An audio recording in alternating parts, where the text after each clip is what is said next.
लोकांच्या गंगाखेड नावाच्या तालुक्यामध्ये एका वारकरी कुटुंबामध्ये संत जनाबाईंचा जन्म झाला आहे. कुटुंब वारकरी होतं, आई वारकरी, वडील वारकरी. आता ज्या घरामध्ये वारकरी परंपरा असेल त्या घरामध्ये बाळ जन्माला आलं तर देखील वारकरी परंपरेनेच ते वाढत. जनाबाई महाराज त्या परिवारामध्ये जन्माला आल्या आणि कळत नकळत लहानपणापासूनच जनाबाईंवर ते वारकरी संस्कार रुजायला सुरुवात झाली. नाही जनाबाईंच्या वडिलांची नित्यनेमाची पंढरपूरची वारी होती, आईची पंढरपूरची वारी होती. बघता बघता बघता जनाबाई महाराज 8 वर्षाच्या परिपूर्ण झाल्या आहेत. आणि 8व्या वर्षी आषाढीचा सोहळा आला. गावातील संपूर्ण टाळकरी गळ्यामध्ये टाळ घेतले, हातामध्ये पताका घेतल्या, नामाचा गजर करत करत पंढरपुराकडे निघाले. आणि जनाबाईच्या अंगणामध्ये ते वारकरी येऊन पोहोचले. बघा भक्तीचं उच्च टोक जनाबाई. वय वर्ष 8 आणि अंगणामध्ये ते वारकरी आल्यानंतर जनाबाईने कुतूहलाने आपल्या वडिलांना प्रश्न केला, बाबा हे वारकरी कुठे निघाले? वडिलांनी उत्तर द्यावं, बेटा हे पंढरपूरला चालले. जनाबाईने म्हणावं, बाबा मलाही पंढरपूरला जायचंय. कितव्या वर्षी? आम 80 वेगळे अजून सपनमा पंढरपूर नाहीये. 8व्या वर्षी जनाबाईने म्हणावं, बाबा मलाही पंढरपूरला जायचंय. पण जनाबाईच्या वडिलांनी सांगावं, जना वारी करणं सोपं नाही ग. दररोजचा 30-35 किलोमीटरचा प्रवास करावा लागतो. ऊन बघावा लागत नाही, वारा बघावा लागत नाही, पाऊस बघावा लागत नाही. 35-40 किलोमीटर दररोज चालावा लागतो. जना वारी तुझ्या करू शक्य. पण आई जनाबाईने अट्टहास केला वडिलांकडे, बाबा काही करा पण मला वारी करायची. बाबा मला वारीला घेऊन चला ना बाबा. 8व्या वर्षी जनाबाईचा हट्ट होता. आणि असं म्हणतात बाळ हट्ट आणि स्त्री हट्टा पुरवावा लागतो. मुलीचा हट्ट असं होता की बाबा मला वारीला जायचं. काय हरकत नाही बेटा. छोटीशी पिशवी भरली, पिशवीमध्ये कपडे घेतले, जनाबाईच्या गळ्यामध्ये छोटासा तवा दिला. वडिलांनी हातामध्ये पताका घेतली आणि निघाले वारी करता. ज्ञानोबा तुकोबाचा गजर करत करत करत करत 15-20 दिवस कंटिन्यू पायी वारीमध्ये चालले आणि पंढरपुरामध्ये जाऊन पोहोचले. आता पंढरपुरामध्ये गेल्यानंतर पहिला नियम असा आहे, आई पंढरपुरामध्ये पोहोचल्यानंतर अगोदर चंद्रभागेचं स्नान करावं लागतं आणि मग दर्शन बारीला लागावं लागतं. जनाबाईचे वडील पंढरपुरामध्ये पोहोचले, दर्शन बारी चंद्रभागेचं स्नान झालं, दर्शन बारी करता लागले. अफाट गर्दी होती. संपूर्ण महाराष्ट्रातले वारकरी पंढरपुरामध्ये दाखल होते. जनाबाई पुढे होत्या आणि पाठीमागे वडील होते. आणि जनाबाईने पुढचा प्रश्न कुतूहलाने विचारला, बाबा एवढी गर्दी कशा करताव? जनाबाईच्या वडिलांनी उत्तर दिलं, बेटा त्याच्या भेटी करता दररोज 35-40 किलोमीटरचा प्रवास करून तू इथपर्यंत पोहोचली ना, तो भगवान परमात्मा 28 युगापासून विटेवर हात उभा आहे आणि त्याचे हात कमरेवर आहेत. तो भगवान परमात्मा गाभाऱ्यामध्ये बसलेला आहे. त्याच्या भेटी करता त्याचं दर्शनाकरता ही लाईन आहे. दर मजर करत करत लाईन पुढे सरकत होती. जनाबाईने गाभाऱ्यामध्ये प्रवेश केला आणि भगवान परमात्म्याकडे जनाबाईने बघितलं. आणि भगवान परमात्म्याकडे जनाबाईने बघितलं. देहस्थितीवरून गेल्या देहमानुसाला एक सारख्या माझ्या भगवंताकडे बघतायत. पाठीमागच्या लोकांनी आवाज द्यावा, आवरा बाहेर गर्दी आहे, निघा बाहेर पटकन. 10-15 मिनिटं गेली. जनाबाईची नजर खाली उतरायला तयार नाही. शेवटी नाईलाज झाला. वडिलांनी काकेमध्ये घेतलं, मंदिराच्या बाहेर आणलं. कितव्या वर्षी? 8व्या वर्षी. आणि आपण जर पंढरपूरला गेलो तुम्हाला खरं सांग, देवाच्या मंदिरामध्ये गेल्यानंतर आपण डोळे बंद करतो ना? का बरं करतो? आपल्याला तो बुद्धी देतो, मला बघण्याची तुझी पात्रता. देवाचं दर्शन उघड्या डोळ्याने घेतलं पाहिजे माय बाबा. पण आपण नेमकं तिथं डोळे बंद करतो. त्याच्या भेटी करता आपण जातो, त्याला मन भरून बघितलं पाहिजे ना, आपण डोळ्याने त्याला बघितलं पाहिजे. पण आपण नेमकं गावाबाहेर जातो आणि डोळे बंद करून घेतो. डोळे उघडले का आपण त्या मंदिराच्या बाहेर जातो. त्याचा उत्तर असा भेटतो बाहेर का गर्दी करू नका. पण जनाबाईने 8व्या वर्षी विद्याचा पिताश्री जो विद्येवर उभा आहे ना, त्याचा आणि माझा कुठल्या तरी जन्माचा संबंध आहे. आणि जोपर्यंत त्याचा आणि माझा संबंध काय मला कळत नाही तोपर्यंत पंढरपूर सोडणार. कितव्या वर्षी? 8व्या वर्षी. आणि आपण जर पंढरपूरला गेलो बाबा, आपण पंढरपूरला गेलो, आपली वारी अशी आहे, दिंडीमा चालता चालता आपला घर चार पण जातो. पाणी पडणार का? पडणं अशी तर कपाशी राहिल्या. काय आपली वारी इतकी एक जीवाला सुख पाहिजे असेल ना, एकदा पंढरपूरची वारी अनुभव पडते का? एकदा ज्ञानोबाचा सोहळा आठवा माय बापाओ 3 ते 3.5 4 लाख लोक एका दिंडीमध्ये असतात. 15 16 लाख वारकरी दिंडीमध्ये असतात.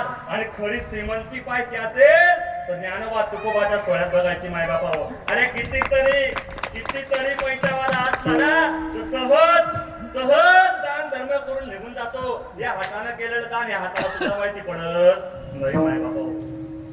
खूप आनंद आहे वारीमध्ये, अनुभवली पाहिजे वारी. आणि जलाबाईने सांगितलं बाबा जोपर्यंत या भगवान परमात्म्याचा आणि माझा कुठल्या तरी जन्माचा संबंध आहे हे जोपर्यंत मला कळत नाही तोपर्यंत मग पंढरपूर सोडणार. पण जनाबाईच्या वडिलांनी सांगितलं बेटा अगं पंढरपूर भाषित कुठे राहण्याकरता व्यवस्था काय. अचानक 5-10 मिनिटं गेले आणि जनाबाईच्या वडिलांना आठवण झाली की नामदेवरायांचे वडील आणि जनाबाईचे वडील हे मित्र होते. जनाबाईला घेतलं नामदेवरायांच्या घरी गेले. नामदेवरायांच्या वडिलांना सांगितलं आहे का ही माझी मुलगी आहे जना 8 वर्षाची आहे हिला पंढरपुरामध्ये राहायचंय. एक काम करा माझ्या पंढरपुरामध्ये कोणी नाही तुम्हाला विनंती करतो हिला तुमच्या घरी ठेवा. ही सर्व काम करते, झाडून काढते, स्वयंपाक करते, भांडे घासते, सगळं करते. ही तुमच्या घरातलं सगळं काम करेल. फक्त हिला 4 महिने चातुर्मासापर्यंत इथे राहू द्या. नामदेवरायांच्या वडिलांनी सांगितलं ठीक आहे जसा माझा नामा तशी माझी जना. सोडून दिलं पंढरपुरामध्ये निघून गेल्या घरी. पण परिस्थिती अशी होती आई तो भगवान परमात्मा आहे खेळतो तेनेची खेळावा नटतो तेनेची नटावा. त्या 4 महिन्याच्या कालखंडामध्ये जनाबाईची आई वारली, जनाबाईचे वडील वारले. आषाढी संपली, कार्तिकी आल्यानंतर कार्तिकी मध्ये परभणीचे वारकरी गंगाखेडचे वारकरी आळंदीमध्ये पंढरपुरामध्ये येत होते. एक वारकरी बाबा जनाबाईला भेटले आणि जनाबाईने विचारलं बाबा माझे बाबा नाही आले. त्या बाबाच्या डोळ्यामध्ये पाण्याच्या धारा आल्या आणि सांगितलं जना त्यांची तू आतुरतेने 4 महिन्यापासून वाट बघते ना. तुझे बाबा आणि तुझी आई देवाच्या घरी गेली, या जगात नाही राहील. जनाबाईच्या डोळ्यामध्ये पाण्याच्या धारा आल्या आणि जनाबाईने अट्टहास केला देवा तुझ्यासाठी पंढरपुरामध्ये दाखल राहिली. तुझ्या मनाची स्थिती किंवा तुझं म्हणणं असेल की मी पुन्हा परत माझ्या गावी जाऊ नये म्हणून तू माझ्या आई वडिलांना तुझ्याकडे बोलवलं. आता गावाकडे जाऊन काही फायदा नाही. जनाबाईंनी गोपाळपुरामध्ये छोटीशी झोपडी तयार केली आहे आणि त्या गोपाळपुरामध्ये जनाबाई महाराजांनी आपला स्वतंत्र संसार थाटला. संसार म्हणजे काय होता हो संतांचा. जनाबाईकडे 1-2 लुगडी होती, एक चूल, एक ताट, त्याच्यावर जनाबाईनं संसार थाटला. आणि काम काय करायचं जनाबाईकडे जातं घेतलं. त्या गोपाळपुरामधल्या घरातल्या लोकांचं दळणं दळायचे, ते दळणं त्या घरापर्यंत नावून द्यायचे आणि दळल्यानंतर खाली थोडंसं पीठ उरायचं ना त्या पिठाची एखादी कच्ची पक्की भाकर जनाबाई करायच्या आणि ती भाकर जनाबाई स्वतः खायच्या. आपण जर गिरणीमध्ये दळण्याकरता गेलो तर खाली पीठ पडलेलं रस्ता मारी. पीठ दिल्यानंतर खाली पडलेलं पीठ त्या पिठाची एखादी कच्ची पक्की भाकर करावी आणि जनाबाईने आपला संसार करावा. आणि दळता जनाबाई महाराज सुंदर ओव्या म्हणायच्या आहे. सुंदर मध्ये जाते गे फिरते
कुठे जात आहे त्यांना तपास बी लागणार. आता जात राहिलं जात परिवर्तन झालं आहे. 21वे युग आहे, विज्ञानाचं युग आहे. इतके झटपट बदललो आपण, इतके झटपट बदललो. मला अजून असं मी ज्यावेळेस 5वी 6वी होतो ना त्यावेळेस गावामध्ये पाणी यायचं. पाणी माझं प्रॉपर गाव हिरापुर गावापासून 10 किलोमीटर. तेव्हा पाणी भरण्याकरता काका अशी मोठी खड्डे होती. त्या खड्ड्यामध्ये एका जणाला उतरावं लागायचं. तो खालचा हांडा भरून द्यायचा, वर एक जण असायचा मग तो घरामध्ये पाणी टाकायचा. कालांतराने महाराष्ट्र शासनाने जलस्वराज्य नावाचा प्रकल्प आणला आणि जलस्वराज्य प्रकल्प आल्यामुळे काय झालं की खड्डी बुजली गेली, सरकारने वरती कोट्या काढून दिल्या, म्हणजे एकाचं काम वाचलं. आता वर पाणी आलं, बऱ्याच दिवस आपण तसंच पाणी भरलं, पण आपण मनुष्य आहोत, आपण बदललो. आपण काय लाई? मोटर लाई. बोलाही लोकांच्या घरनं पाणी कमी का होईल, पण आपला मोटरला पाणी जास्त आलं. स्वार्थी आहे मनुष्यवाडी. आपण मोटर लावली, मोटरने आपण पाणी भरायला लागलो, आपलं पाणी डायरेक्ट माथण्यापर्यंत गेलं. कष्ट वाचले, परिणामी आपल्या जीवाला त्रास झाला. पूर्वी जात्यावर जळणाऱ्या म्हाताऱ्या बाया 100 वर्ष जगेत. आता चक्की ना खाणाऱ्या बाया 50, 55, 40 कुणी गुचकीन गया. आता बरोबर आहे का? बदललं बाबा, सगळं बदललं. आता मग आपलं पाणी अंगणातलं डायरेक्ट नळी लावली का ते माथण्यापर्यंत गेलं. आता अजून पुढे 10-12 वर्षामध्ये जर कदाचित सकाळी 8-9 वाजता जर नळ आले आणि त्यावेळेस जर तुमच्याकडे एखादी पाहुणा आला, त्याने जर पाणी मागितलं तर गल्लासबा देवांनी डायरेक्ट नळी घाला तोंड मारली. तुमच्याकडे काय बाकी ना मला परिवर्तन झालं. इतके बदललो आपण, इतके बदललो. ते जात. जुन्या काळामध्ये जात्यावर दळण जळायच्या माडी, जात्यावर. बरोबर आहे ना? जात्यावर. आता नाही, आता जाता नाही. जुन्या काळातल्या आजीबाई तर बसला असेल, त्यांना माहिती असेल तो अनुभव आहे. ऐका, जुन्या काळामध्ये खूप चांगलं होतं. आई म्हणजे जुन्या काळातल्या बाया कपाळाला काय लावायच्या? कुंकू. खाली काय लावायच्या? कुंकू लावायच्या. पहिले मेन लावायच्या माडी. मेन का लावायच्या? मेन लावल्यानंतर झोपेत सुद्धा कपाळावरचं कुंकू पुसलं जात नव्हतं. कपाळावरचं कुंकू हे सौभाग्याचं लेणं आहे. तुमच्या पतीचं आयुष्य वाढतं म्हणून. बघा, जुन्या बाया कपाळाला कुंकू लावायच्या, म्हणून अजूनही तसं म्हाताराच येतं कुंकूमुळे. आता कुंकू चालला काय? आता काय उन्हात टिकल्या. आताची टिकली काढी का लाई भितडाले, टिकली काढी का लाई कपाट नाका असले. म्हणजे असं जाईल, नवरा तुम्ही जट हे बी चिटकाडा, तो भाऊ चिटकी बसस. तू हाला नाही, तू पक्का आम ना हात नाही गेलं. ते आमचे समाधान महाराज भोजकर भारी म्हणायचे, कुंकवा वाल्या गेल्या, आता टिकली वाल्या आल्या, बाथरूम मधल्या भिंती साऱ्या सुहासिनी झाल्या. सगळं गेलं माडी, सगळं बदललं, अवघड झालं आपलं. ऐका, मी एक तुमचा मुलगा सारखा आहे, एक लक्षात ठेवा. कपाळावरचं कुंकू, हातातल्या बांगड्या, गळ्यातलं मंगळसूत्र आपल्या पतीच्या सौभाग्याचं लेणं आहे. गळ्यातलं मंगळसूत्र तुटल्यानंतर ते गुंफून होईपर्यंत पाण्याचा घोट सुद्धा घेता येत नाही. पण आपलं गळ्यातलं मंगळसूत्र तुटून 5-5, 6-6 दिवस होऊन जातात, तरी आपण ते दुसरं ओळख नाही आणि आपला दणका दररोजना चालूच राहतो. हातात बांगड्या पाहिजे, बांगड्या सुद्धा हातातल्या फुटू द्यायच्या. आता याचं तुम्ही सांगा, वेळे करत जाय ना, तुमचं गरज नाही ना, आमच्या काल सांगितलं ना. पण आपण शास्त्र पाळलं पाहिजे काका, अवघड आहे. म्हणून जनाबाई महाराज जात्यावर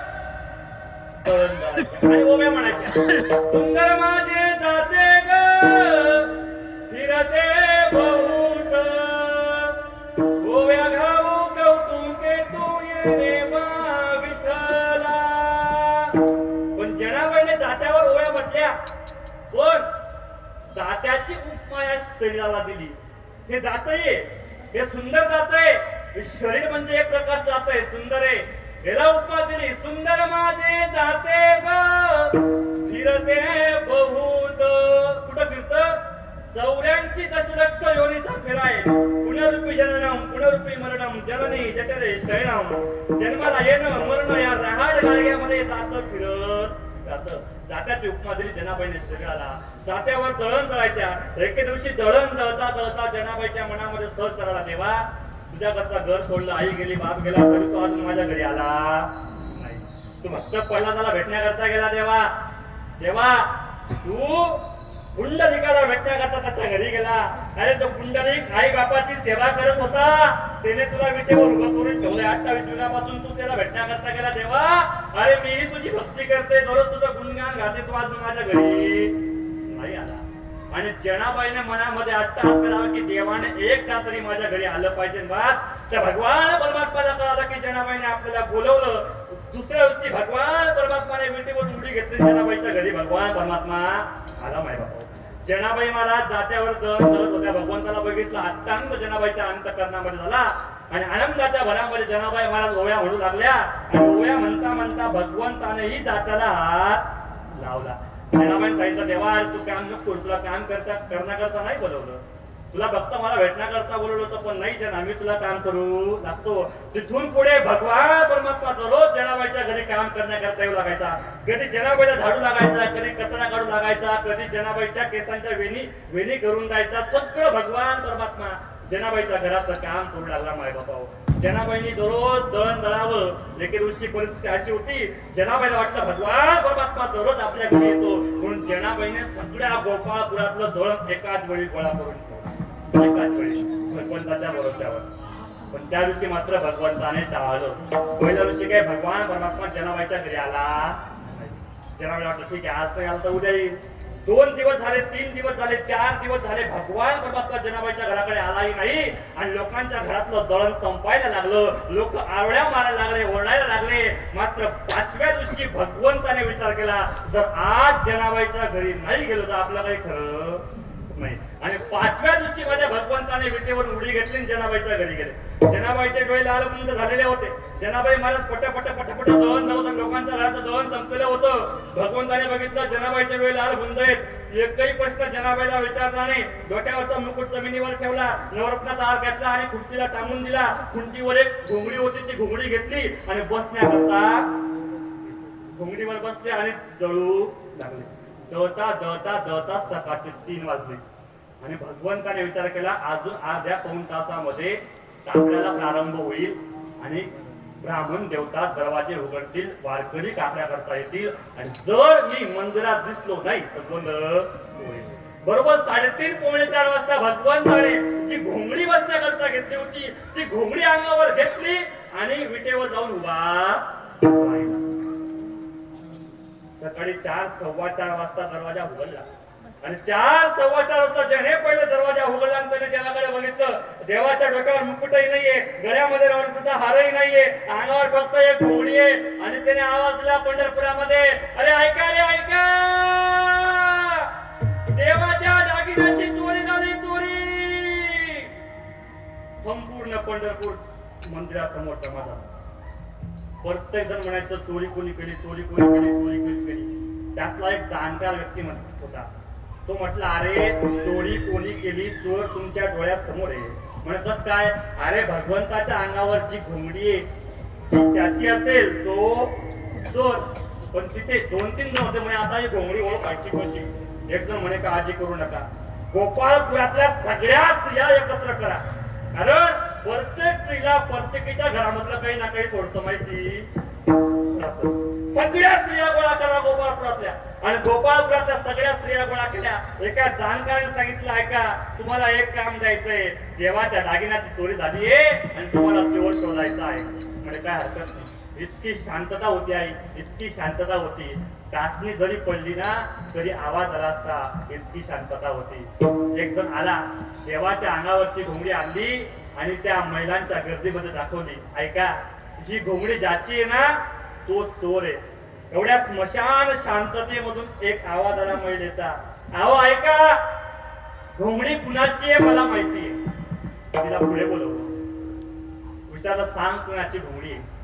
तिने सांगितलं, मी घोंगडी कुणाची आहे सांगते, पण माझा पुढचा शब्द ऐका. म्हणे, बोल. घोंगडी माझ्या जनाबाईची आहे, पण माझी जनी चोर. तिने ओळखलं, जना माझी मैत्रीण आहे, ही घोंगडी माझ्या जनाबाईची आहे, पण माझी जनाबाई चोरी करू शकत नाही. एक जाणकाराने सांगितलं, म्हणे आपल्याला बघायला काय हरकत आहे, जाऊन बघू. सगळ्याचा सगळे गोपाळपुरामध्ये जनाबाईच्या घरासमोर झोपडी समोर जमले आहे. दरवाजा ठोठावला, जनाबाईने दार उघडलं. संपूर्ण पंढरपूर होतं. जनाबाईचं नाव काय झालं, मला बोललं, समी तिकडे आली असते ना. बोलता बोलता बोलता एक जण आतमध्ये घुसलाई आणि घुसल्याच सेनी छोटीशी कुटिया होती ना जनाबाईची, अगदी नवरत्नाचा हार दर्शनी भागाला खुंटीवर टांगलेला होता. तो त्याने बघितला, तो हार बाहेर आणला आणि त्याने सांगितलं, ऐका, हा हार मला जनाच्या घरामध्ये सापडला, देवाच्या दागिन्याची चोरी जनाबाईने केली. जनाबाईने विनंती केली, अहो ऐका, मी नाही चोरी केली. भगवंत दररोज माझ्या घरी येतोय, दळू लागतोय, कांडू लागतोय, सारू लागतोय, केअर काढू लागतोय, मला सगळी कामं करू लागतो. कालही नित्य नेमाने माझ्या घरी आला, पण घाईघाईत हा नवरत्नाचा हार तो इथेच टाकून गेला. मी चोरी नाही केली. एक जण म्हणे मी दररोज देवणी पूजा करा देवना सपरमाने तुला घर काम कराली. एवढं सोपं आहे का? ती जनाबाई होती आई. म्हणे ऐका आम्ही चोरी नाही केली. पण लोकांनी सांगितलं म्हणे नाही, हार तुझ्या घरात सापडलाय, तुला शिक्षा झाली पाहिजे. नाईलाज झाला, लोक ऐकायला तयार नाही. म्हणे काय शिक्षा द्यायची द्या. 2-3 जाणकार लोकांनी सांगितलं म्हणे तुला चंद्रभागेच्या वळंटावर सुळावर चढवायचं. फाशीची शिक्षा जनाबाईला सुनावली आहे. चंद्रभागेच्या वाळवंटामध्ये सुळ तयार केला. संपूर्ण पंढरपूर चंद्रभागेच्या वाळवंटामध्ये जमा झालं आणि जनाबाईलाही त्या ठिकाणी आणण्यात आलं. आणि चंद्रभागेच्या वाळवंटामध्ये आणल्यानंतर जनाबाईला विचारलं फाशीवर देण्या अगोदर सगळ्यांना शेवटची इच्छा विचारतात का? जनाबाईला विचारलं जना सांग तुझी शेवटची इच्छा काय? जनाबाईने सांगितलं आहे का माझी शेवटची एकच इच्छा की मला फक्त भगवंताला भेटायचंय आणि मी मंदिरामध्ये गेल्यानंतर माझ्या पाठीमागे कुणी यायचं म्हणे काय हरकत नाही. जनाबाई सोबत पुन्हा पंढरपूरच्या भगवंताच्या मंदिराकडे गेले. जनाबाईने आतमध्ये प्रवेश केला, दरवाजा बंद केला. जनाबाईचे डोळे लाल बंद होते आणि त्याही अवस्थेमध्ये भगवंताच्या मंदिरामध्ये गेल्यानंतर जनाबाईने भगवंताकडे बघितलं. भगवंताने आपली मान शर्माने खाली घातली. जनाबाईच्या मुखातून शब्द बाहेर पडले, अरे अरे विठ्या मूळ मायेच्या कार्ट्या, तुझी टिंब टिंब रणकी झाली, जन्म सावित्री चुडाने आली. तुझे गेले मले तुला पाहुणी काळ रडे, उभे राहून अंगणी शिव्या घाली दासी. नाना प्रकारच्या शिव्या जनाबाई महाराज देवाला देऊ लागल्या. भगवंताच्या दरबारामध्ये उभ्या राहून जनाबाई म्हणते, अरे अरे विठ्या मूळ मायेच्या कारट्या, तुझी टिंब टिंब रणकी झाली. तुम्ही शब्द म्हणून घ्या माझा तेवढा अधिकार. जनाबाई महाराज देवाला शिव्या देऊ लागल्या. अरे तुझे गेले मढे तुला पाहुणी काळ रडे. आणि देवाने विटेहून उडी घेतली. जनाबाईच्या तोंडात अरे थांब, अरे काय बोलते, सरक बाजूला, तुझा अधिकार संपला. अरे काय चुकी होती माझी, फक्त एक वेळेस अट्टहास केला की तू माझ्या घरी यावा. माझा अट्टहास तू मान्य केला, दररोज माझ्या घरी येऊ लागला. मी तुला नाही सांगत होती काम करण्याकरता, तू तरी मला काम करू लागला. पण तुझ्या मनामध्ये हा डाव होता हे मला आता कळालं. अरे आताच नाही, तू मला बसवलं, माझ्यावर चोरीचा आळ घेतला हे जाऊ दे, पण तुझा पुऱ्याचा पुरा 7-12 4 युगाचा मला माहितीये. पण मी आजपर्यंत काहीच बोलली. अरे माझ्या घरी आला, मला दळू लागला, कांडू लागला, साडू लागला आणि सर्व करू लागला. एवढंच नाही, माझ्यासोबत ओव्याही म्हणू लागला आणि शेवटी माझ्यावरच चोरीचा ओव्या गावोनी स्वरात राजगणी जागरात. ओव्या गावोनी स्वरात राजगणी जागरात. नदडीने सख्यात हरी, नदडीने सख्यात हरी. आळा चोरीचा माझ्यावरी, आळा चोरीचा माझ्यावरी. नदडीने सख्यात हरी, नदडीने सख्यात हरी. आळा चोरीचा माझ्यावरी, आळा चोरीचा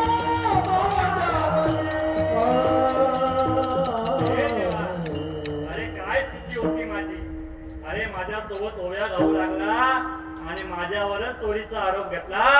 अरे देवा, अरे माझ्याशी कपट केलं, पण ऐक ना, अरे तुझ्या 4 युगाचा 7-12 मला माहितीये देवा, पण आजपर्यंत मी कुणालाच बोलली नाही. अरे तुझ्या दरबारामध्ये न्याय नाही रे, तुझ्या दरबारात न्याय नाही. देवाने विचारलं अगं काय केलं मी, एवढी चिडते. अरे काय केलं, काय नाही केलं ते विचार.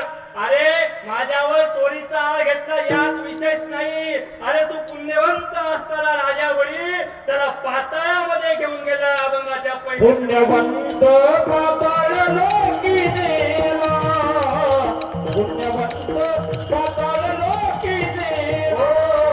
पुण्यवंत पाताळ देवा, पुण्यवंत पाताळ लोकी देवा.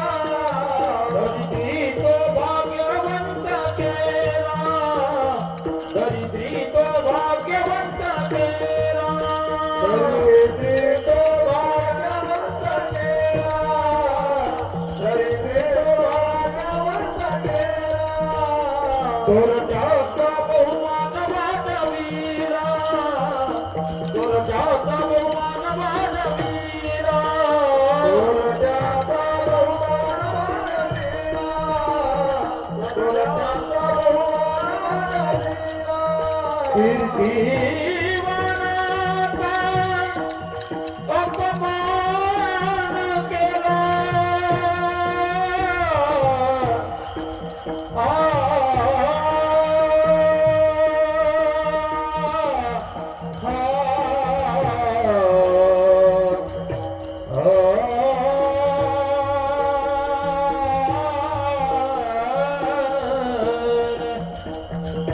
कीर्तिवानाचा अपमान केला, कीर्तिवानाचा अपमान केला, कीर्तिवानाचा अपमान केला.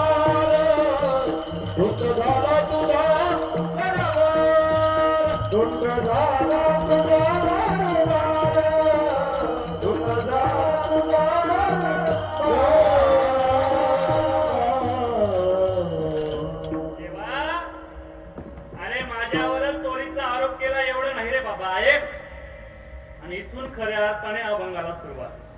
आता इथून पुढे जेवढे आरोप आहेत तेवढे आरोप जनाबाईने देवावर केले. एक खंडन मंडन नावाचं प्रकरण नाही. एखाद्याने आरोप करावा आणि आपण त्याचं खंडन करावं हे की बरोबर नाही, हे तसंच प्रकरण आहे. जनाबाईने देवावर पहिला आरोप केला. देवा, अरे माझ्यावर चोरीचा आरोप घेतला यात विशेष नाही. अरे पुण्यवान असणारा राजा बळी तू पाताळामध्ये नेऊन घातला. अरे काय चुकी होती त्या राजा बळीची. अफाट दान धर्म स्वतःच्या राज्यामध्ये करत होता. अरे जो पुण्यवान आहे तो दान धर्म करतोय त्याला तू पाताळामध्ये नेऊन सोडतो, तुझ्या दरबारामध्ये न्याय नाही. अरे जो पुण्यवान आहे त्याला पाताळात घेऊन जातो. आणि जो दारिद्र्य आहे, अरे ज्याने चोरून चोरून तुझ्यापासून चणे खाल्ले, फुटाणे खाल्ले, अरे तुझा लहानपणीचा मित्र सुदामा, त्या दारिद्र्याला तू भाग्यवंत करतो. अरे एवढंच नाही, एवढ्यावर नाही तू थांबला. अरे कर्ण कीर्तिवान होता, त्या कर्णाचा तू रणांगणामध्ये अपमान केला, कीर्तिवानाचा अपमान केला. अरे तुझ्या दरबारामध्ये न्याय नाही देवा, धुंद झाला तुझा दरबार.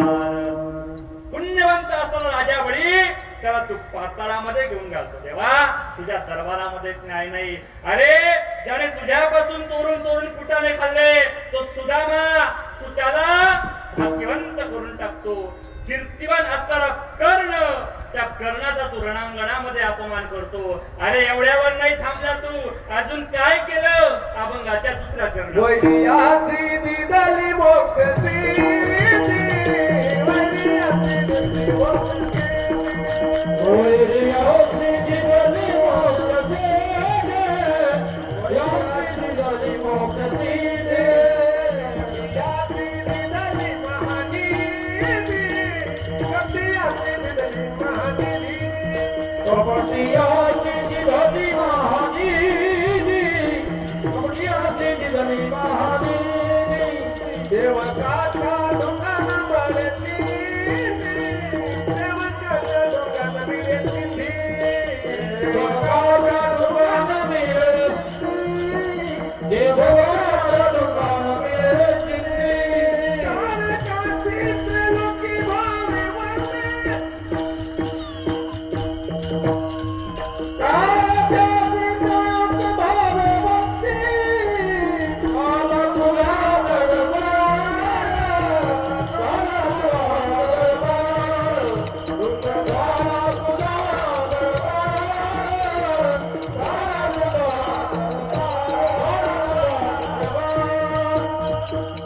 देवा, एवढ्यावर नाही थांबला तू.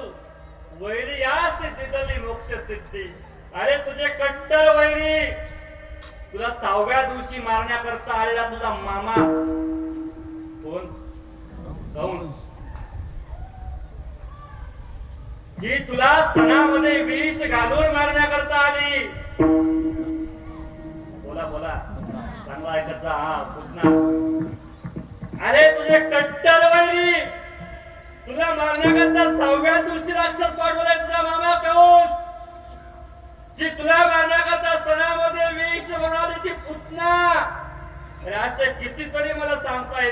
त्यांना तू मोक्षाला घेऊन गेला.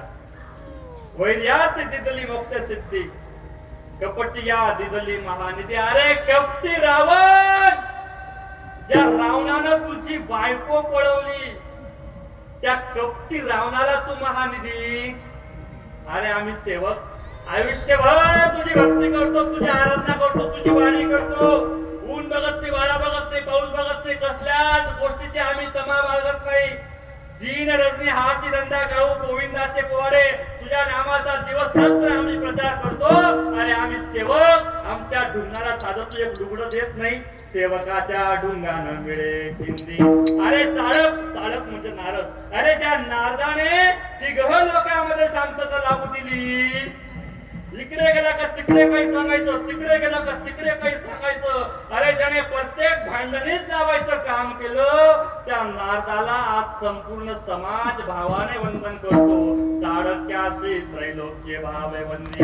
अरे देवा, तुझ्या दरबारामध्ये न्याय नाही. धुंद झाला तुझा दरबार, धुंद झाला तुझा दरबार.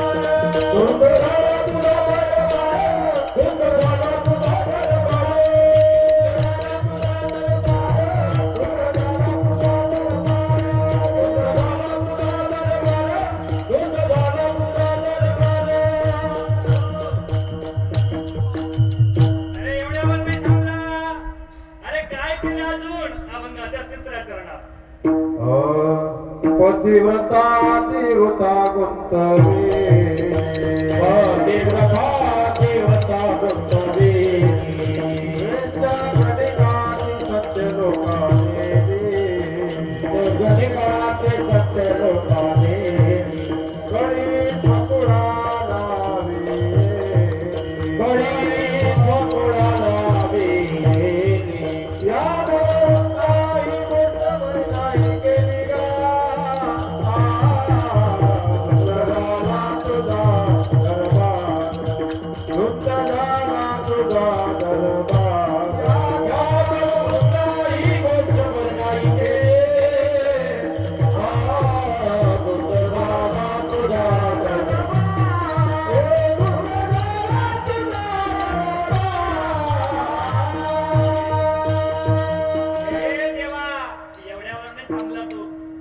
पतिव्रताची वृद्धा गुंतविली. अरे ती 14 वर्ष दारामध्ये ताट घेऊन उभी होती. वनवासाच्या पहिल्या दिवशी तुला जीव घालण्याकरता आली त्या भावाला. पण लक्ष्मणाने एकही घास उर्मिलाच्या हातातला. अरे ती 14 वर्ष दारामध्ये ताट घेऊन उभी होती. प्रतिव्रता असणारी उर्मिला, तिला तू 14 वर्ष दारामध्ये ताटकळत उभी ठेवली. अरे जिने आयुष्यभर चुकीचं कर्म केलं, वेश्येचा व्यवसाय केला, ती गणिका नावाची वेश्या तू सत्य लोकात नेऊन गेला. वेश्या गणिका ती सत्य लोकात नेली. गडी सुकडा लावली स्वतःच्या यादव कुळामध्ये, तू स्वतःच भांडण लावली. यादव वृंदा, ही गोष्ट बरी नाही केली देवा. अरे तुझ्या दरबारात न्याय नाही. धुंद झाला तुझा दरबार, धुंद झाला तुझा दरबार.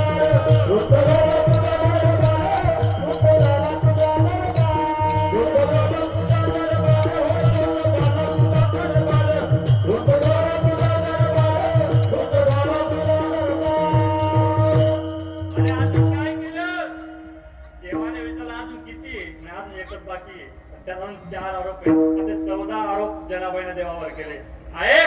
अजून काय केलं? सत्यवानाचा बहु केला कीर्तिवानाचे मारी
तसाच वाहतो ना तर छेड केला.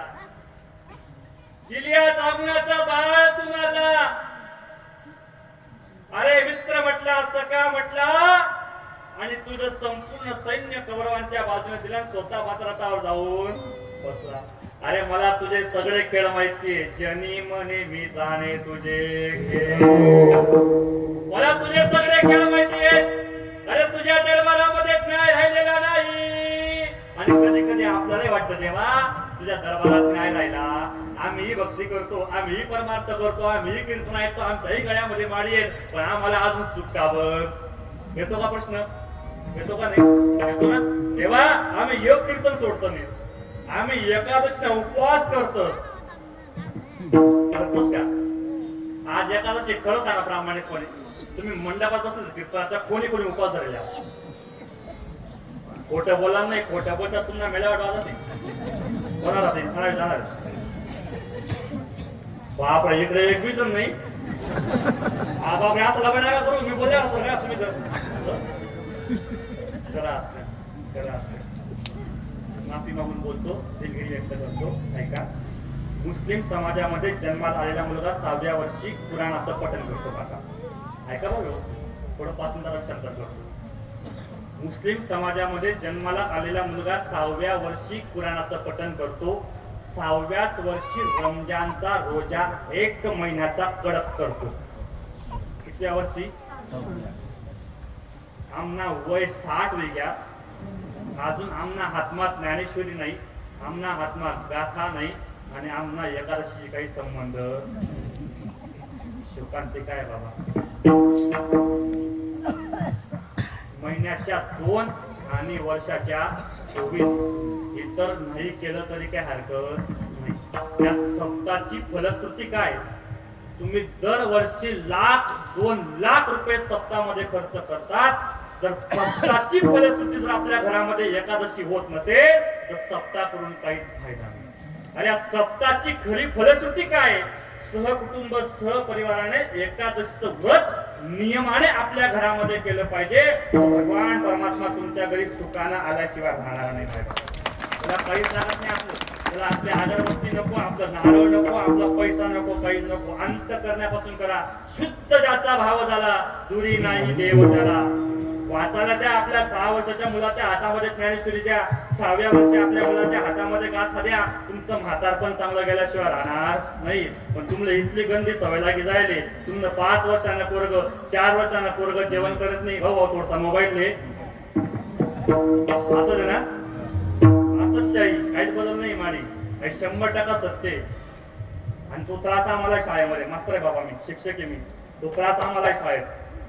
पोरं काय काय बोलतात शाळेत, किती गंध्या कमेंट्स पास करतात, काय विचित्र बघून येतात मोबाईल मध्ये. ते कृत्य शाळेमध्ये घडायला लागलंय माय बाबा. त्याला जबाबदार फक्त माय नावाची घटक आहे. एक लक्षात ठेवा. तुम्ही जी भले पोरं हातोपाई, तुम्ही पोरांच्या हातात 6व्या वर्षी मोबाईल दिला, 5व्या वर्षी मोबाईल दिला, आणि आम्ही जर बोलण्याकरता मध्ये आलो, आम्ही जर त्या पोराला मारा करता म्हणू, तर तुम्हाला एकच शब्द आहे, मारू नका. एकच आहे आपले भाऊ, सगळ्यातले मला विनंती एकच, पोऱ्याला सोड देवा ना.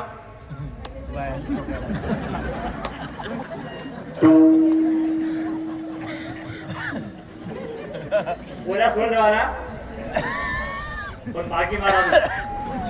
बाबांना सांगेल शपला तू बस, असं करू नका. वाईट आहे माय बापा, मोबाईल देऊ नका. द्यायचा असेल 6व्या वर्षी ज्ञानेश्वरी द्या. अरे भाव धरून या वाचे ज्ञानेश्वरी, कृपा करी हरी. अरे या महाराष्ट्राच्या मातीला वयाच्या 16व्या वर्षी ज्ञानेश्वरी मिळाली.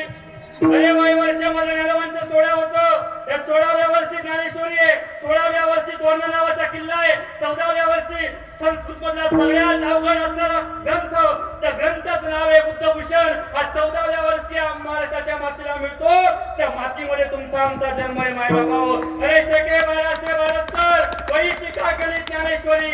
सच्चिदानंद बाबा आदरुडे बघू झाला. 1212 मध्ये मेलेल्या मनुष्यामध्ये नरवणे जिवंत केलं. आणि तुमच्या आमच्या सर्वांच्या उद्धारासाठी ज्ञानेश्वरी सारखा श्रेष्ठ ग्रंथ वयाच्या 16व्या वर्षी महाराष्ट्राच्या मातीला दिला. अरे त्या खांब्याला पाठ लावून ज्ञानेश्वरी लिहिली गेली. आणि त्या खांब्याचं मंदिर झालं. आज हजारोने समाज त्या खांब्यासमोर नतमस्तक होतोय. त्या खांब्याचं नाव आहे पैसखांब नेवासा. जाऊन बघा कधीतरी त्या खांब्याचं मंदिर आहे. ती माझ्या ज्ञानोबाने पाठ लावली तर खांब्याचं मंदिर झालं. आणि आयुष्यभर जर ज्ञानेश्वरी वाचली ना तर ज्ञानोबाने तुमच्या आमच्यावर कृपा केल्याशिवाय राहणार नाही. माय बाबा हो काही लागत नाही काका. सकाळी उठा, आंघोळ करा, फक्त दररोजचा एक नियम करा. दररोज 5 ओव्या आणि 10 ओव्या ज्ञानेश्वरी वाचल्याशिवाय आम्ही घराच्या बाहेर निघणार नाही. तुम्ही म्हणाल महाराज आम्हाला वाचता येत नाही, काय हरकत नाही. आंघोळ करा, फक्त ज्ञानेश्वरीवरून बोट फिरवा. पुढच्या 1 वर्षात ज्ञानेश्वरीतला एक तरी शब्द तुम्हाला वाचता आल्याशिवाय राहणार नाही. माय बाबा हो एवढी कृपा ज्ञानोबा नाही करता. वाचा ज्ञानेश्वरी. जीवाचा कल्याण असेल, जीवाचा उद्धार करायचा असेल तर गाथा आणि ज्ञानेश्वरीशिवाय आपल्याला पर्याय नाही. माय बाबा हो अवघडे म्हणून सप्ताची फलश्रुती आहे.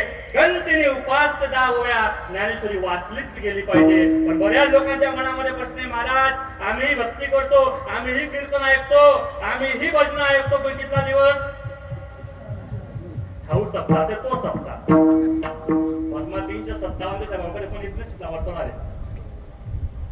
देवादिदेव हे सगळ्यात बळजबळ माझी लवकर पावतले बिचार. पण अवघड आहे. तुम्ही इथला अवघड कट्टा करते. 1 लोटा जल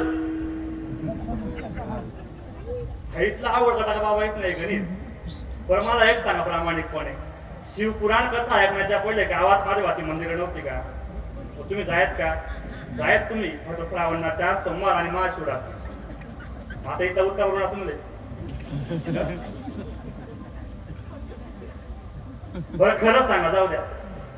महादेवाच्या पिंडीवर पाणी टाकायला गेलेली महिला मंडळ मला अशी एक माय बोलल्या की महाराज मी ज्या वेळेस पिंडीवर पाणी टाकायला गेली मी देवाकडे काहीच मागितलं नाही. अशी एक माय मला दाखवला मला. अजून थोडं मोकळं बोलू का पुढे? बोलू म्हणा. पहिलंच मुळे माळी पहिला मुळे नवीन जास्त आगाऊपणा करू जाऊ द्या. मला काही फरक नाही पण मला नका बोला फुलला असा इशारा करेल मी. महादेवाच्या पिंडीवर पाणी टाकायला कोणती बाई पहिले माहिती का? जाऊ द्या तुम्ही राग नाही पावर. जी सून सासूले खाऊ घालत नाही, जी सासराले पाणी पाजत नाही, सासराले कपभर चहा देत नाही, तीच बाई महादेवावर पाणी टाकायला पुढे. तर यामत नाही. विश्वनाथ महादेव बाप्पाच्या अंगणामध्ये बाबा तू जर खरा सपनावशी, तू जर खरंच लोकसले पावत हुई तर मनी तुले एकच विनंती आहे. जर अशी बी माय माऊली तुना पिंडवर पाणी टाकायला येत होई, जी सासराले खाऊ घालत नाही, सासूले खाऊ घालत नाही, 1 कप चहा देत नाही, चांगला शब्द दिवसभर बोलत नाही, अशी बी जर बाई तुना मंदिर मा पिंडवर पाणी टाकायला येत होई आणि तू जर खरंच सपनावशी तर तुले मुनी एकच विनंती आहे, तिले तटेच पॅरलच तुले. एवढंच कर, बाकी काहीच करू एवढं, दुसरं काही. आता तरी मला येले आय मरी माय खाऊ राण्या तुला आते कोणी आणणारे? तू तर बोट अभंग सोडण्यात खुशी गया. हे बी तेवढं महत्व नाही. एक लक्षात ठेवा, आई तुमच्या मुलासारखा आहे. एक लक्षात ठेवा, घरातला सासरा सुखी ठेवा, सासू सुखी ठेवा, तो भगवान परमात्मा तुमच्या घरी आल्याशिवाय. हा महादेव बसलाय ना, बिचारा महादेव दमी थकी ड्युटी घरी कुरी संध्याकाळी घर येस. पार्वतीले म्हणस मला 1 कप चहा ठेव, 1 ग्लास पाणी दे. पार्वती म्हणत तुम्ही विकली माझ्याकडे या. तो बिचारा महादेव तुमचा दिवस रात्र बाहेर आहे. त्या महादेवाची सेवा करा. हा महादेव प्रसन्न झाल्याशिवाय राहणार नाही. काही लागत नाही देवा. काही न लगे एक भावाची कारण कामने आन विठोबा. भक्ती अशी करा की देवाने आपल्या घरी आलं पाहिजे. आपणही भक्ती करतो पण आपली भक्ती स्वार्थासाठी आहे. आपल्यालाही कलियुगामध्ये सुख पाहिजे ना तर भक्ती अशी करा की स्वार्थाविरोध करा. जनाबाईची भक्ती स्वार्थाविरोध होती, तुकोबाची भक्ती स्वार्थाविरोध होती, नामदेवरायाची भक्ती स्वार्थाविरोध होती, सावताबाबाची भक्ती स्वार्थाविरोध होती, तुकोबांची भक्ती स्वार्थाविरोध होती. म्हणून मेल्यानंतर तुकोबाची हाडं विठ्ठल विठ्ठल म्हणत होती. तुकोबाच्या वाटेने जात होते, ती वाट विठ्ठल विठ्ठल म्हणत होती. आपली वाट लाग गई. जनाबाईच्या गौऱ्या विठ्ठल विठ्ठल म्हणायच्या गौऱ्या, आपल्या गौऱ्या बसून काही बघा तरी अजून संतांनीही भक्ती केली माडी, पण संतांची भक्ती स्वार्थाविरत होती, आपली भक्ती स्वार्थासाठी. किती स्वार्थ आहे पटून का? ऐका 5 मिनिटं. तुम्ही नारळ बघितला का? नारळ कितीला भेटतो? 35-40. बरं, नारळ आणलं घरी, नारळावरची साल काढली, नारळ फोडण्याकरता मंदिरामध्ये गेलो, नारळ फोडलं, नारळ खराब निघालं. ते नारळ देवले पावत नाही, दुकानमा पडी पडी खराब होत, ते मधलं पाणी आटायचं. आपण इथला पुण्यवान नाही, आपलं नारळ देवले पावणार. बरं ठीक आहे, नारळ खराब निघालं, देवाला पावलं, आणि नारळ चांगलं निघणं ते फायदा करा मला पडत.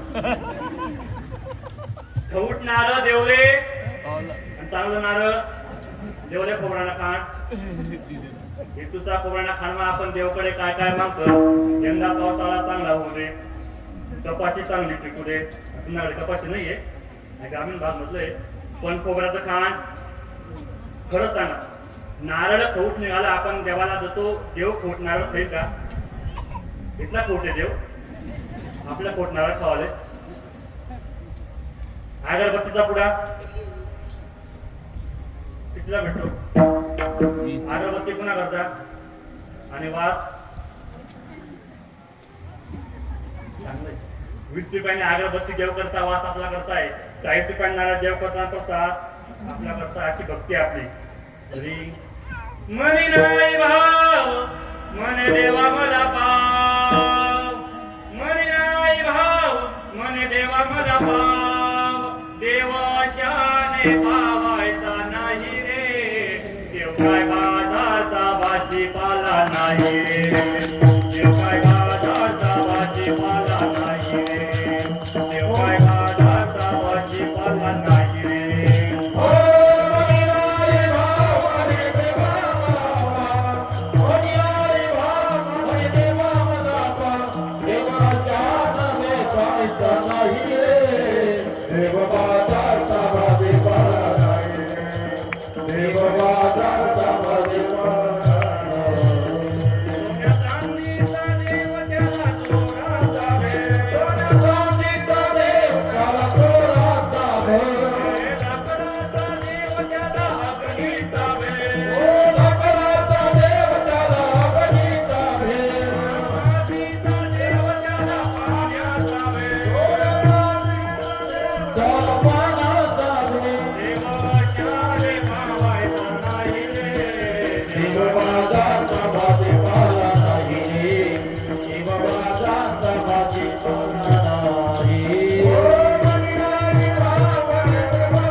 जाण्याची गरज नाही. थाळीची बैठोली करा, एक चित्त आवडी आनंद बाबा नलगती सायाच जावे वनांतरा सुखी येतो घरा नारायण. संसारी असावे आसोडी नसावे, भजन करावे वेळोवेळा. आसोणी संसारी जीवावे करी, वेदशास्त्र उभारी बाह्य सदा. शेवटची पाडी हाची लोणचं जन्म चुकलियावर मग फेरा पडे. ह्याच जन्मी ओळखी करा, आत्माराम संसार संभ्रम भोगू नका. ह्याच जन्मामध्ये पुन्हा नरदेहाची प्राप्ती नाही, एकच मनुष्य जन्म एकच आहे, पुन्हा पुन्हा नरदेह नाही. म्हणून जाणे अगोदर आपलं हित कशात आहे? हित ते करावे देवाचे चिंतन, हित ते करावे देवाचे भजन. देवाचं चिंतन करा, देवाचं भजन करा, आणि जीवनामध्ये काहीतरी नियम तयार करा. 24 तासापैकी 23 तास संसार करा, पण 1 तास माझ्या भोले बाबाच्या दरबारामध्ये येऊन संध्याकाळी हरिपाठ करा. तुमच्या जीवाचा उद्धार झाल्याशिवाय राहणार नाही. रोज 1 तास या भोले बाबाच्या दरबारामध्ये, एवढं भव्य दिव्य मंदिर आहे, एवढं प्रसन्न मंदिर आहे माय बापा. 1 तास हरिपाठ करा, त्या जीवाला सुखाची अनुभूती या कलियुगामध्ये मिळाल्याशिवाय राहणार नाही. नित्य नेमनामी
लक्ष्मी स्वतःहून आल्याशिवाय राहत नाही. मग नित्य नेमकं हरिपाठाचा माय बापा हो, घरामध्ये सुख शांती लाभल्याशिवाय राहणार नाही. पैशावर प्रेम करू नका, चांगला चांगला पैसा मला कोणाला नका, मग फोटो माही घ्या. पैशावर प्रेम करू नका, पैशाने सुखाची अनुभूती पटकन बोलावे. संपत आली माझी, बंगला 35 लाखाचा आहे, आपली शेवटची आंघोळ 35 लाखाचा बंगला, आंघोळ अंगणात आहे आपली. त्या 35 लाखाच्या वर गरम पाण्याकरता सोलर बसवलं, पण अंगणातल्या आंघोळीला, शेवटच्या आंघोळीला 100 रुपयाच्या मडक्यातलं गरम. त्या 35 लाखाच्या बंगल्यामध्ये आंघोळीसाठी हमाम, लाईफबॉय, फाईल लावले, रेक्सोना, नाना प्रकारची प्रसाद नाही, पण अंगणातल्या आंघोळीला 5 रुपयाची साबणाची वडी, कातरची डबे. काय लागतं आमच्या यात्रेला? 2 मूठ मुरमुरे, 1 लाल चादर, 1 उलटा तांब्या, 1 गादी, 1 उसशी. टोटल बिल 3.5, जीएसटी धरी 4,000. इतकंच. लईच कोण औषधी गावाचं 6,000 ना गौऱ्या, 4,000 ना बँड. इतकंच आपलं 14,000 ना आपण गावाला बाहेर आहे. कोणत्या प्रेताकरता माय बाप भाऊ बहीण सगळे त्या प्रेताकरता शोक करतात, पण तो प्रेत सजवणारा व्यक्ती एवढ्या गर्दीवरून सांगतो, ऐका शेगा कोणा खिसामा.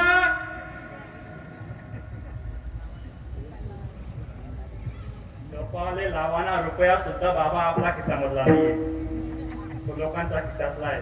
तरी बी आपलं चालू आहे बादली खंगाय खंगाय, पैसा संगाय संगाय, त्यांना बट म्हणण्यावर करी. कधी कधी आपल्याला वाटतं की देवाच्या दरबारात नाही, आम्ही सगळं करतो तरी तो आम्हाला काही देत नाही. जनाबाईने देवावर आरोप केले आणि देवाला सांगितलं तुझ्या दरबारात नाही, चालले मी बाहेर, लोक माझी बाहेर वाट बघतायत. जनाबाईने दरवाजा उघडला आणि देवाने परत बंद केला. जनाबाईला सांगितलं देवाने थांब, आतापर्यंत माझ्यावर आरोप केले मी ऐकून घेतलं, आता माझ्या आरोपांचे मला उत्तर द्यायचंय. हे उत्तर ऐक आणि तुला जे करायचं ते कर. आतापर्यंत शांततेने ऐकलं ना. तिला मी सांगितलं बोल पटकन, वेळ नाही मला, 10-35 घ्या पटकन बोल. तू एकटा कथा मोठा खुशी घ्या पहिले, तू ठिकाणावर मी एका पण झालो तुम्ही, बरोबर तुम्ही. बोल पटकन देवा, काय आरोप केले मी तुझ्यावर? काय केलं पहिले आरोप? पुण्यवंत पाता लोकी नेल्या हो, घेऊन गेलो राजाबाईला पाताळामध्ये. आता देव बोलतोय जनाबाईला आणि जनाबाई ऐकते. आता पण जनाबाईने बोलवलं, बोलली आणि देवाने ऐकलं. आता देव उत्तर देतोय माझ्यावरचा पहिला आरोप ऐक. घेऊन गेलो पाताळात, त्याला घेऊन नको जाऊ त्याला पाताळामध्ये, ऐकते ना, त्याला पाताळात का घेऊन गेलो? राजाबाई अफाट दान धर्म करतो मला मान्य. राजाबाईच्या दरबारामध्ये एकही व्यक्ती उपाशी मरत नव्हता, तर त्या दरबारामध्ये 24 तास दान धर्म चालू होता, मला हेही मान्य आहे. पण ऐक, जर कदाचित राजा बळी असाच दान धर्म करत राहिला असता तर राजा बळीच्या दरबारामध्ये राजा बळीचं कुणीच ऐकलं नसतं. अरे जिथे अफाट पैसा असतो तिथे उत्मत नसते, कुणीच कुणाचं ऐकत नाही. राजा बळीने सगळ्यांना श्रीमंत करण्याचा निर्धार केला होता आणि जर असं झालं असतं तर राजा बळीचं कोणीच ऐकलं नसतं. म्हणून मला वामन अवतारामध्ये छोट्या बालकाचं रूप घेऊन राजा बळीच्या दरबारावर दान मागण्याकरता जावं लागलं. भगवंताने वामन अवतारामध्ये भट्टू बामणाचं रूप घेतलं आणि राजा बळीच्या दरबारामध्ये दान मागण्याकरता. सुंदर बाळ होतं, द्वारावर द्वारपाल उभा होता. त्या द्वारपालाने त्या बाळाला बघितलं, इतकं लावण्य सुंदर रूप होतं माझ्या देवाचं. त्या द्वारपालाने आवाजलं, राजन, आपल्या द्वारावर एक बाळ आलाय राजन.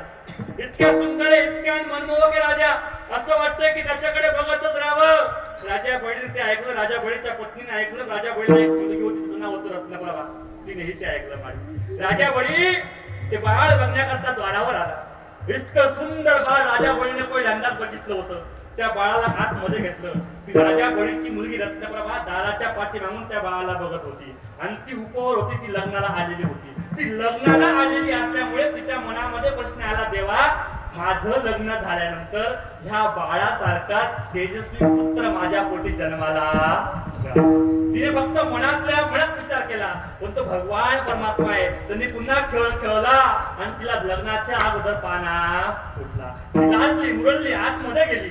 राजा बळीने त्या देवाला, भगवंताला आतमध्ये घेतलं, त्या बाळाला आतमध्ये घेतलं.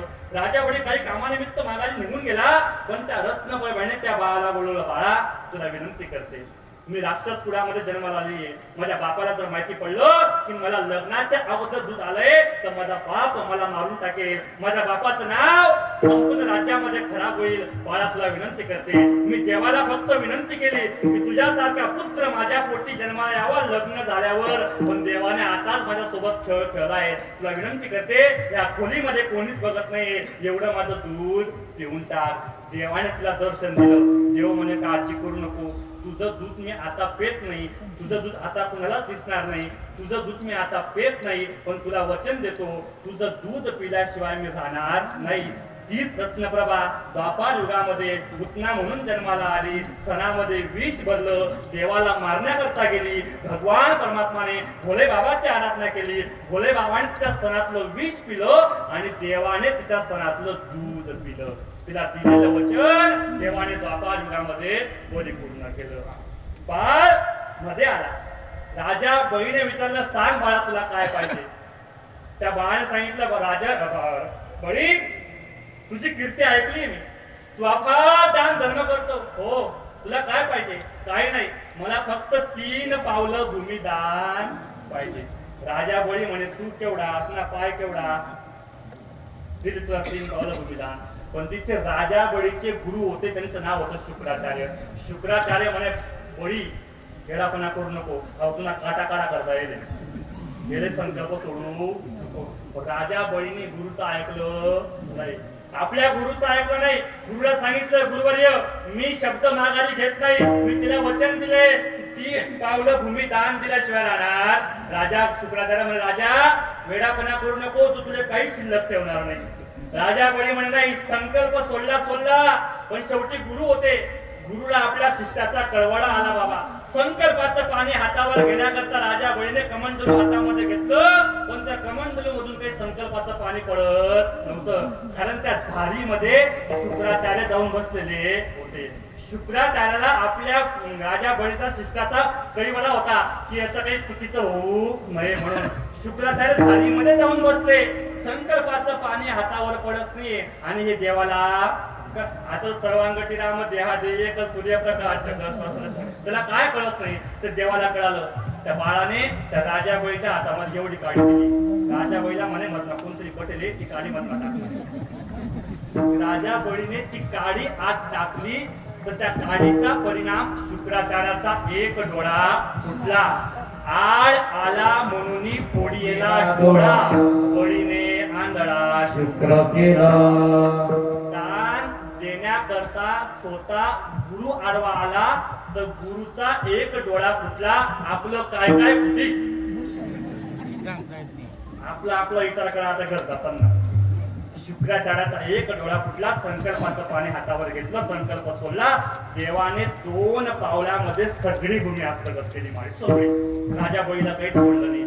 तर राजा बळी म्हणे, मना गुरु सांगितले खरं. आता वेळ त्या देवाने सांगितलं, राजा मी तुझ्याकडे 3 पावलं भूमी दान मागितली होती, पण मी 2 पावलामध्ये सगळं हस्तगत केलं. माझा 1 पाऊल शिल्लक आहे, सांग कुठे ठेवू.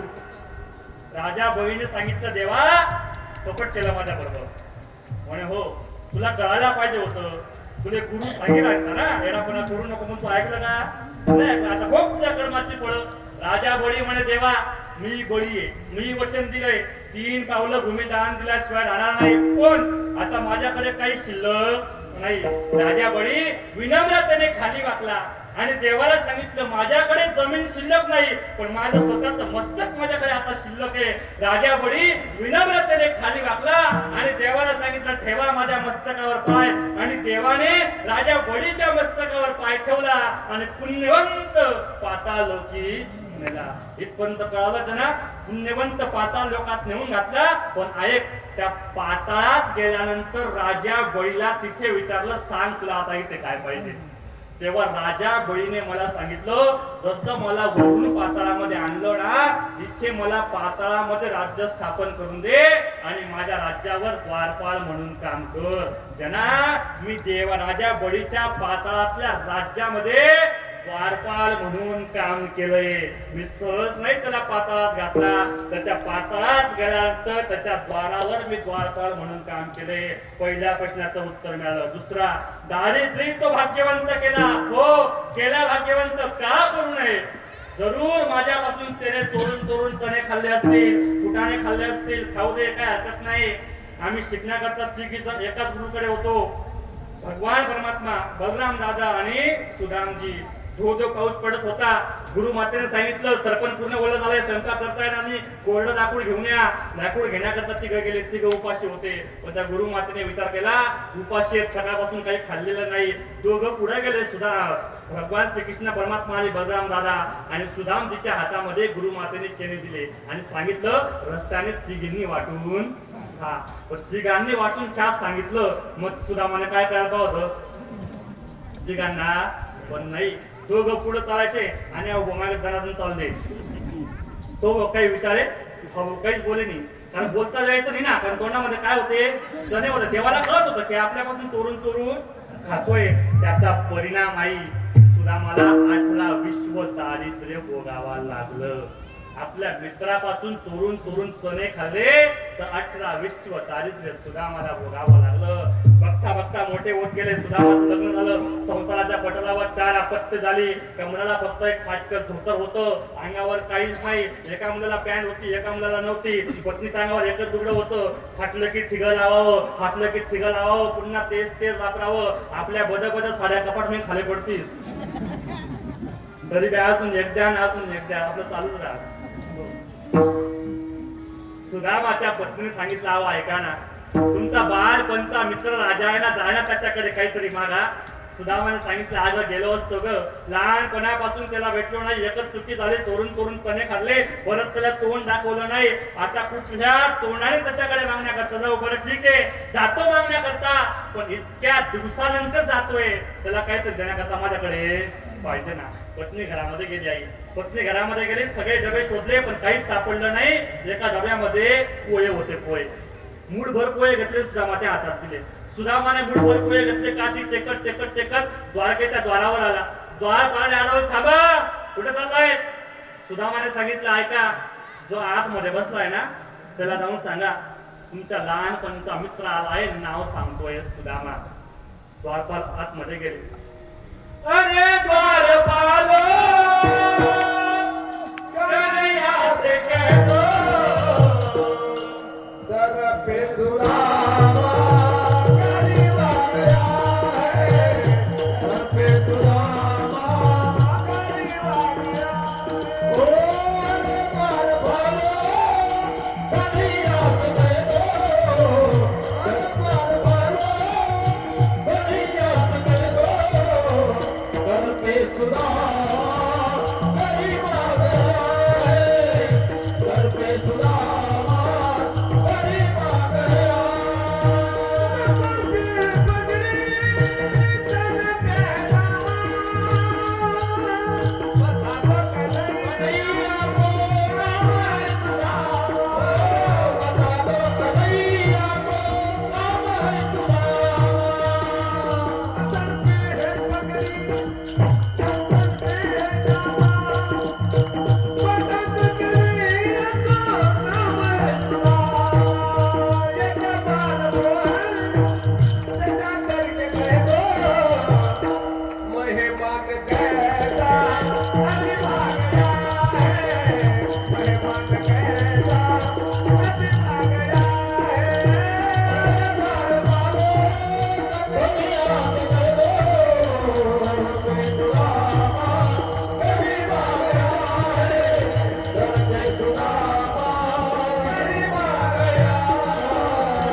लज्जा झाकण्यापुरता अंगाला धोतर गुंडाळलेलंय. वास देवाने सुदामा ऐकलं आणि सिंहासन सोडलं. आई डोक्यावरचा मुकुट खाली पडला, पायात चप्पल घातली. पळत सुदामा जवळ गेले. सुदामाला आलिंगन दिलं.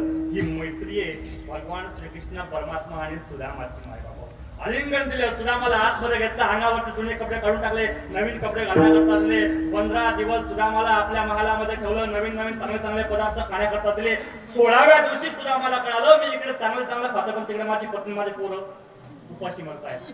सुदामाने देवाला सांगितलं, देवा आता निघतो मी. सुदामाच्या मनामध्ये आज आता तरी हो काहीतरी घेऊन जावं असं, पण देवाने एक पण नाही, दोन पण नाही. निघाले सुदाम देव, काठी घेतली, द्वाराकडे जायला लागले. हळूहळू चालत होते, कारण आशा होती की माझा मित्र मला काहीतरी दिल्याशिवाय राहणार. द्वारावर जाऊन बसले, देवाने आवाज दिला, सुदामा. हा सुदामाने काळातल्या काळात हसला, म्हणे काही ना काही दिल्याशिवाय राहणार नाही. पण देवाने सांगितलं, सुदामा 15 दिवसापूर्वी तू आला होता, तुझ्या कमरेला ते धोतर बाजूला पडलेले, ते धोतर घाल आणि चांगले कपडे घाल. सुदाम म्हणे, मला आठे बधाई इज्जत राहणार म्हणून आली. 15 दिवस चांगलं खावाले तिनं, चांगला कपडा तिनं, आणि आता जावाना टाइमला चांगला काढ आणि जुना परत घालवलाय ना, आता शेवटी नाही लाचे. सुदाम देवाने चांगले कपडे काढले, आपलं धोतर पुन्हा कमरेला गुंडाळलं आणि काठी टेकत कडत द्वारकेच्या बाहेर निघून गेले. पण ऐका, द्वारकेच्या बाहेर निघून गेल्यानंतर स्वतःच्या गावाकडे जायला लागले. स्वतःच्या गावाजवळ पोहोचले सुदाम देवा, आणि सुदाम देवाने गावाचं निरीक्षण केलं. ज्या वेळेस गाव सोडलं त्यावेळेस गाव मातीचं होतं, आणि आता परत येतोय तर गाव पुरं सोन्याचं. नुसतं सुदामाचं घर नाही सोन्याचं केलं देवाने, संपूर्ण नगरी सोन्याची देऊन टाकली. कशामुळे? मुष्टीभर पोहे घेऊन सुदाम देव त्याच्या भेटीला गेला होता. तर शुद्ध भाव देखून या गाव सोनियाचा दिला. देवाने सांगितलं, जना आम्हाला तुमच्याकडचं काहीच नको, नारळ नको, काहीच नको, फक्त तुमच्या भक्तीतला शुद्ध भाव पाहिजे. माझ्यापासून चोरून फुटाणे जरूर खाल्ले, पण 24 तास सतत माझं चिंतन करायचा. श्री कृष्ण गोविंद हरे मुरारी, हे नाथ नारायण वासुदेव. 24 तास सुदामाचं चिंतन करायचा. म्हणून सुदामाची नगरी मला सोन्याची करावी लागली. 2 प्रश्नाची उत्तर दिली. तिसरं, चोरट्याचा बहुमान वाढविला. हो, वाल्या कोणी चोरटा होता मला माहितीये. 7 रांजण भरली. एक व्यक्ती माझा काय एक खेळा टाकायचा, अशी 7 रांजण भरली. मला मान्य तो चोरट्या होता, चोऱ्या करायचा. पण एकदा नारदजी भेटले. नारदाने सांगितलं, हे सगळं सोडून दे, घरी जा, तुझ्या पत्नीला विचार, तू जे करतोय त्यात तुझी पत्नी तुझे मुलगे सहभागी आहेत का. वाल्मिकी घरी गेला, पत्नीला विचारलं, मुलांना विचारलं, होकार नकार मध्ये गेला, आम्ही तुमच्या पापामध्ये सहभागी नाहीत. वाल्मिक ऋषी पुन्हा आले, नारदाला सांगितलं, आजपासून मला हे सगळं बंद करायचं, उपाय सांगा. नारदाने सांगितलं, एकच काम कर, राम राम राम म्हण. वाल्मिकीची भाषा एवढी अशुद्ध होती, राम म्हणा जायचं तर मरा शब्द मुखातून बाहेर यायचा. पण ऐक सीता, ऐक जना, राम म्हणता म्हणता म्हणता म्हणता म्हणता म्हणता कधी वाचा अशुद्ध झाली की बोलिले वाल्मिकी तैसेची करीन, केले रामायण रामादी. वाल्मिकीने सांगावं तसं मला त्रेतायुगामध्ये वागावं लागलं. चोरट्या होता, वाचा राम नामाने सिद्ध करून घेतली. विकलिया सेंद कडूपणा गेला, तैसे अम्मा केले पांडुरंग. वाचा राम नामाने शुद्ध केली, तर मला वाल्मिकीने सांगावं तसं वागावं लागलं. चोरट्याचा बहुमान वाढविला. काय म्हटली? कीर्तिवानाचा अपमान केला. हो केला. कर्ण कीर्तिवान होता, दान धर्म करत होता, सुवर्णदान केलं, भूदान केलं, कांचनदान केलं. पण ऐक, कर्ण ज्ञानी होता, कर्ण दानी होता, पण कर्ण अधर्माच्या बाजूने युद्ध करत होता. आणि मला जीवनामध्ये अधर्म कधीच सहन होत नाही. कर्ण कौरवांच्या बाजूने लढायचा, म्हणून मला कर्णाचा रणांगणामध्ये अपमान करावा लागला. माझा दरबार धुंद झाला नाही. जनाबाईचा राग 10% कमी झाला, 90% अजून राहिला. पुढे काय म्हटली? वैर्या सिद्धीतली मोक्ष सिद्धी. हो का देऊ नको, ते कट्टर वैरी आहेत, ती त्यांची विरोधा भक्ती आहे. एकाग्र चित्ताने विरोधा भक्ती माझी करतात, मग त्यांना का मोक्षाला घेऊन जाऊ नको. त्याच्या मागे ही कारण होते. रत्नबाबेला मोक्षाला पुतण्याला घेऊन गेलो, कारण तिला वचन दिलं होतं तुझं दूध पिईल, ते पूर्ण करावं लागलं. म्हणून माझे कट्टर विरोधा भक्ती करणारे त्यांना मी मोक्षाला घेऊन जातो. ठीक आहे, कपटी आधी दल्ली महानीती. रावण कपटी होता, त्याने माझी बायको चोरली, हेही मला माहिती आहे. पण ऐक, ज्यावेळेस रावण पूजेला बसायचा ना तर 100 गुलाबाची फुलं पिंडीवर अर्पण करायचा. एके दिवशी एक फुल अपूर्ण पडलं तर स्वतःची मान छाटून पिंडीवर ठेवली, पण पूजा अपूर्ण सोडली नाही. ऐक, ज्या वेळेस त्रेतायुगामध्ये मला पिंडाचं प्राण प्रतिष्ठा करायची होती तर मी ब्राह्मण शोधत होतो. त्यावेळा परिसरामध्ये वनवासामध्ये मला एकही ब्राह्मण सापडत नव्हता. मला एकाने सुचवलं, देवा जर तुम्हाला प्राण प्रतिष्ठा करायची आहे तर या परिसरामध्ये फक्त एकच विद्वान आहे, पण तो तुमचा दुश्मन आहे. राजा रावण हा दशग्रंथी ब्राह्मण होता. तो राक्षस कुळामध्ये नव्हता, त्याची वृत्ती राक्षसाची होती, म्हणून त्याला लोक राक्षस म्हणायचे. पण राजा रावण हा दशग्रंथी ब्राह्मण होता. त्याचा विद्वान जगाच्या पाठीवर एकही नव्हता. 6 महिने अशोक वाटिकेत सीता माता ठेवली, पण एकही दिवस वर मान करून सीता मातेकडे रावणाने कधीच बघितलं नाही. माडी आता ते का बघितलं नाही, एका पाकिटात सगळं सांगत. एक पाकिट मा सगळं सांगत तुम्ही मला पुढला वर्षाला बोलावणार. आता हे बाकीना सस्पेंड ठेवत. ऐका, देवाने सांगितलं तेवढ्या परिसरामध्ये विद्वान एकच होता रावण. आणि मी सांगितलं जरी माझी पत्नी चोरलेली ना, विद्वान आहे ना, बोलवा त्याला.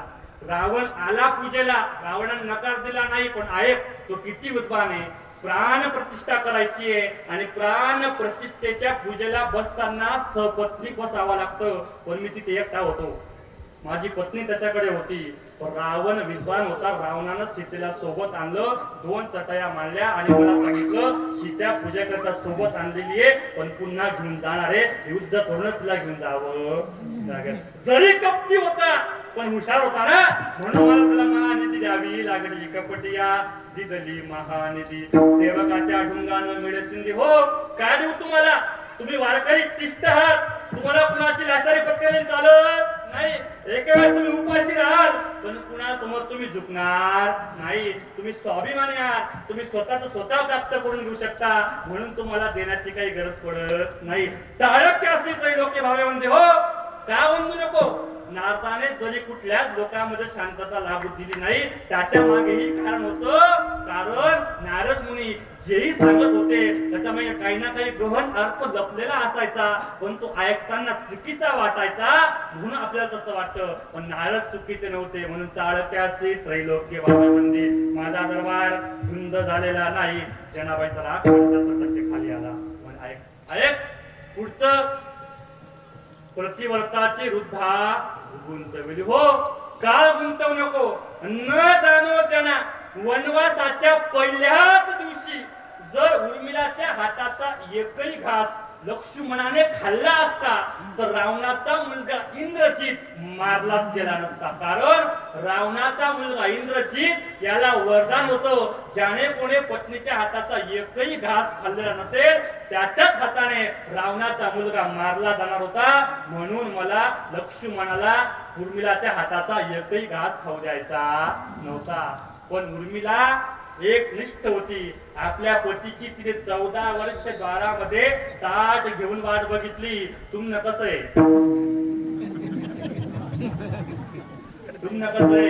तुम्हाला लक्ष्मण साधना आज जर घरून आता बरं आहे, त्याला सांगा ना म्हणा 7ला स्वयंपाक रेडी आहे, तर 7:30 पर्यंत घरात जेवायला भेटली तर म्हणा भांडा कुंडा मुली ताई शिकामा राहतील.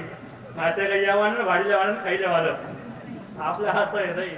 तुका म्हणे पतिव्रता तिची देवावरी 2 शब्द आहे बरं, पतिव्रता आणि पतिव्रता. वता म्हणजे पतीची या मता अनुसरुणी जी नेहमी पत्नीचा ऐकते, पतीचा ऐकते, पतीच्या वचनामध्ये असते, पतीच्या शब्दाच्या बाहेर जाते, ती पतिव्रता. आणि ती पतिव्रता जिने नवऱ्याच्या डोक्यावर हात फिरवला ती पती. म्हणून मला उर्मिलाला तिष्ठत दारामध्ये उभं करावं लागलं. पण मी प्रतिवर्तची वृद्धा गुंतवली. वेश्या गणिकाती सत्य लोका. हो, गणिका नावाची वेश्या सत्य लोकात नेऊन गेलो. का घेऊन गेलो? ऐक, तिने आयुष्यभर चुकीचं कर्म केलं. तिने वेश्येचा व्यवसाय केला, मार्गाने तिने संपत्ती कमवली. पण आहे तिचा अंतकाळ जवळ आला. घरामध्ये पडून होती, तिला आपत्ती नव्हतं, संतती नव्हती, एकटी होती. उठता येत नाही, चालता येत नाही, बोलता येत नाही. पण तिने घरामध्ये कर्मावं म्हणून पोपट पाळला होता आणि त्या पोपटाचं नाव तिने राघोबा ठेवलं होतं. आणि अंतकाळ जवळ आला ती सारखं पोपटाकडे बघायची मनामध्ये स्मरण करायची राघोबा राघोबा राघोबा राघोबा म्हणता म्हणता म्हणता म्हणता प्राण गेला म्हणून मी तिला सत्यलोकात अंतकाळाच्या वेळेस जर माझं नाव तुमच्या मुखामध्ये आलं तर मी तुम्हाला सत्यलोकात घेऊन जात असतो. अंतकाळेचं नामेव स्मरयुक्त कलेवरम अंतकाळाच्या वेळेस माझं नाव मुखामध्ये आलं पाहिजे. जना पुढे काय म्हटली कळी सुकडा लावली मी माझ्या कुळामध्ये भांडण लावलं नाही. यादव वृंदा ही गोष्ट बरी नाही केली. मी माझ्या कुळामध्ये भांडण लावलं नाही. यादव दारू पिऊन मेले. यादव माझ्यामुळे मेले नाही. म्हणून कदाचित एक यादव त्या काळात सुटून गेला असेल. नाही समजलं. कदाचित एखादी यादव त्या काळात सुटी घ्यावी म्हणून आज मी दारू चालू आहे. मी मारलं नाही. जनाबाईचा पूर्ण राक्षस झाला. एक शेवटचं सत्ववानाचा बहु केला छळ. हो सत्ववान राजा हरिश्चंद्र त्याचा आतोनात छळ केला. त्याने स्वप्नात आपलं राज्य दान दिलं पण पुनश्च त्याला त्याचं राज्य वापस करून दिलं. चिनिया चागुणाचा बाळ मारला पण त्याचा कीर्तिवान बाळ पुन्हा जिवंत करून दिला. अर्जुनाच्या रथावर सारथी पण केलं. ऐक कदाचित मी जर कौरवांच्या बाजूने गेलो असतो तर पांडवांना युद्ध हारावं लागलं असतं. म्हणून माझे 56 कोटी यादव मी शस्त्र सामुग्रीसह कौरवांच्या बाजूने दिले आणि मी पांडवांना युक्तीच्या 4 गोष्टी सांगितल्या म्हणून पांडव युद्ध जिंकू शकले. माझ्या दरबारात न्याय धुंद झालेला नाही. जनी म्हणे मी जाणे तुझे खेळ जना तू जरी माझे सगळे खेळ जाणत असली तरी माझ्या दरबारातला न्याय धुंद झालेला नाही. जनाबाईला वाईट वाटलं. रागाच्या भरात मी देवाला नाना प्रकारचे बोलली शिव्या दिल्या. जनाबाईने खाली मान घातली. डोळ्यामध्ये घडा पाणी आलं. रडत रडत रडत गावाच्या बाहेर गेल्या. चंद्रभागेच्या वाळवंटावर शू लावलेला होता. सुडाजवळ जनाबाई गेल्या. सुडावर जनाबाईला चढवणारच भगवान परमात्मा पाठी मागून आला. सुळाला पाय लावला. सुळाचं पाणी पाणी केलं आणि जनाबाईचा जीव वाचवला. विठोबा